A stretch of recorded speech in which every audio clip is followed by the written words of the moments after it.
कहानी सुनो रे राम कहानी, राम कहानी सुनो रे राम कहानी।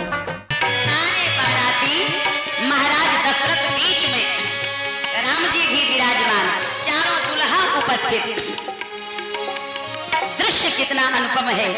जेबत देही मधुर धुन गानी, जेबत देही मधुर धुन गानी, ले नाम पुरुष अरु नारी,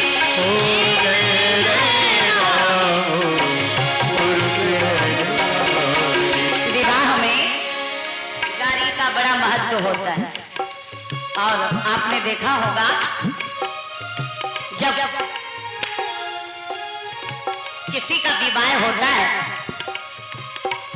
सारे लोग जीवने के लिए बैठे हो और माताओं के पक्ष से जब गीत शुरू होते हैं तो जिनका नाम इन्हें पता होता है उनका नाम ले लेके तो गा देती हैं।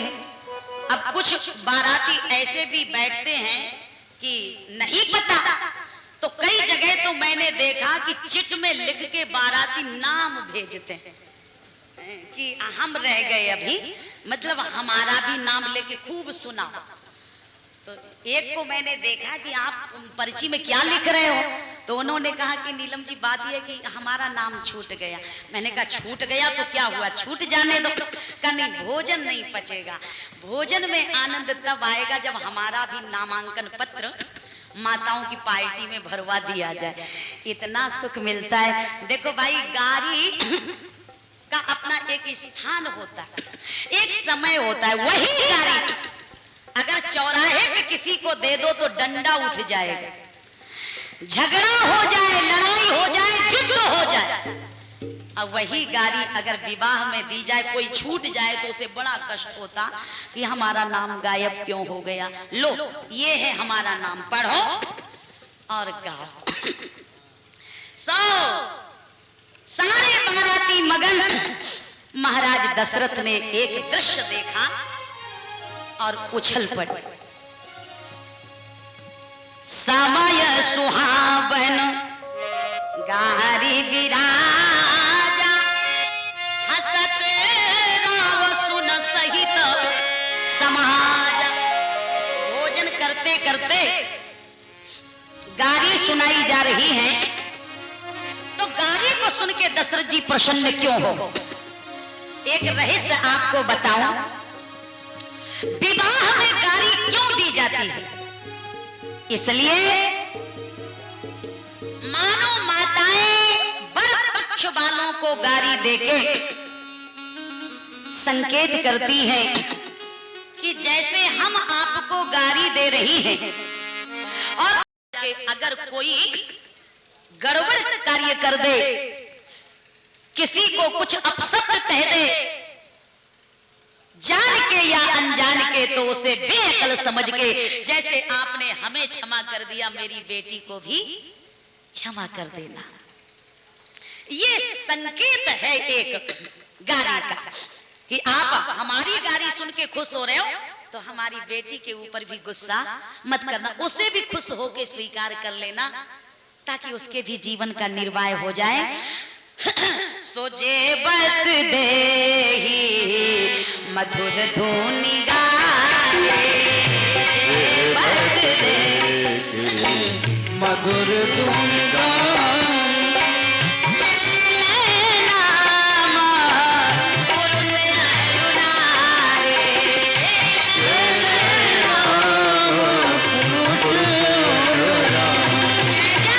समय सुहावन गारी विराजा, समय सुहावन गारी विराजा, हसत राव सुन सहित समाजा। हसत राव सहित महाराज दशरथ बहुत खुश हैं। गारी सुन के नहीं, एक दृश्य देख के। क्या देखा भाई?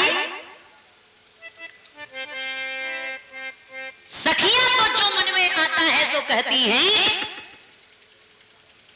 एक दिन क्या हुआ, प्रतिदिन स्वागत सम्मान होता था ना, आपको मालूम 6 महीने राम जी की बारात रुकी थी मिथिला में।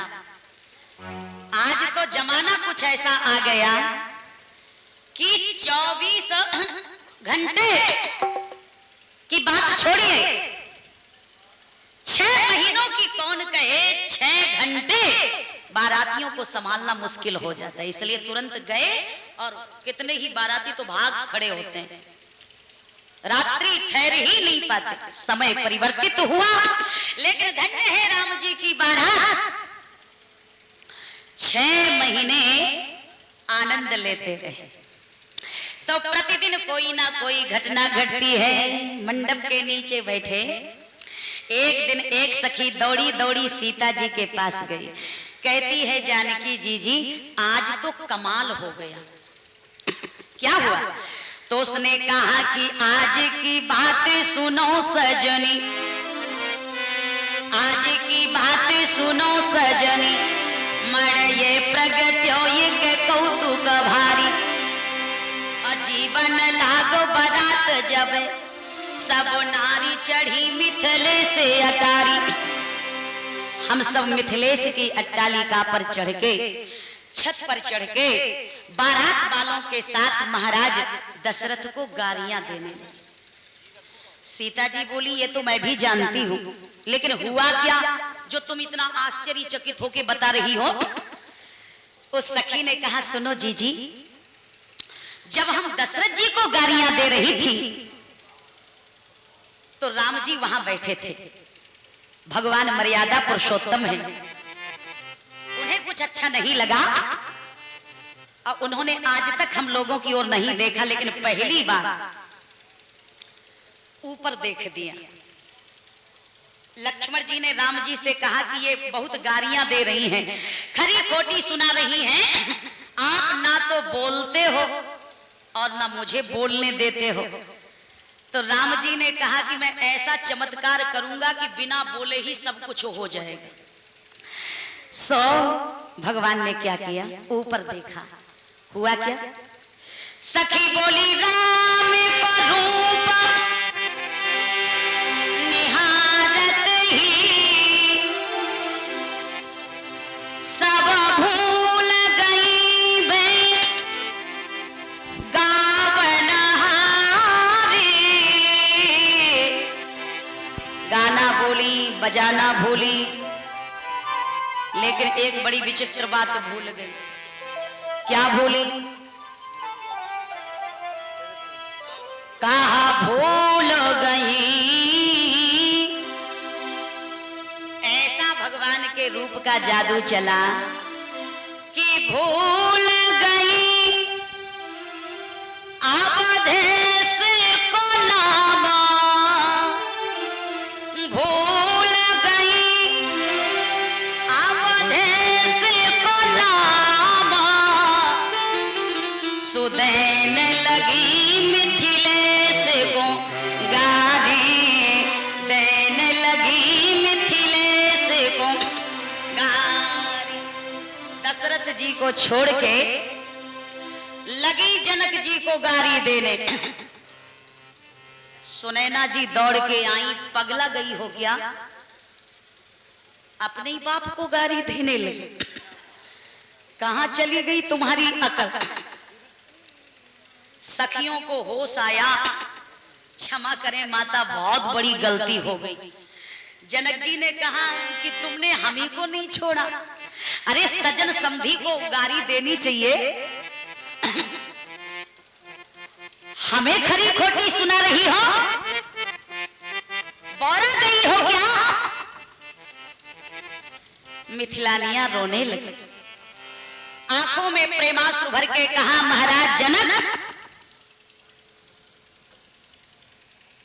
मुझसे ये मत कहिए कि तुम्हारी बुद्धि कहां चली गई। हे महाराज, जिस भगवान श्री राम को देख के पहली बार जब आपने राम जी को देखा ना, तो आप वेदांत भूल गए। मूरति मधुर मनोहर देखी भयउ विदेह विदेह विषेखी। तो उन मिथिलानियों ने कहा जनक जी, यदि राम जी का दर्शन करके आप अपना वेदांत भूल गए तो उन्हीं परमात्मा श्री राम के रूप का सौंदर्य का दर्शन करके हम मिथिलानियां अपना मिथिला का सिद्धांत भूल गई। जब आप वेदांत भूल सकते हो तो हमारे सिद्धांत भूल जाने में कोई दिक्कत नहीं। वेदांत बड़ा गहन होता है, बड़ा शक्तिशाली होता है, पता नहीं कहां गायब हो गया। तो अब हमारा सिद्धांत भी चला गया तो इसमें हमारी क्या गलती। जनक जी प्रसन्न हो गए, कोई बात नहीं, आनंद हो रहा है। 6 महीने बीत गए। इन 6 महीनों में ऐसा नहीं कि महाराज दशरथ ने जनक जी से कहा ना हो कि हमें विदाई दीजिए।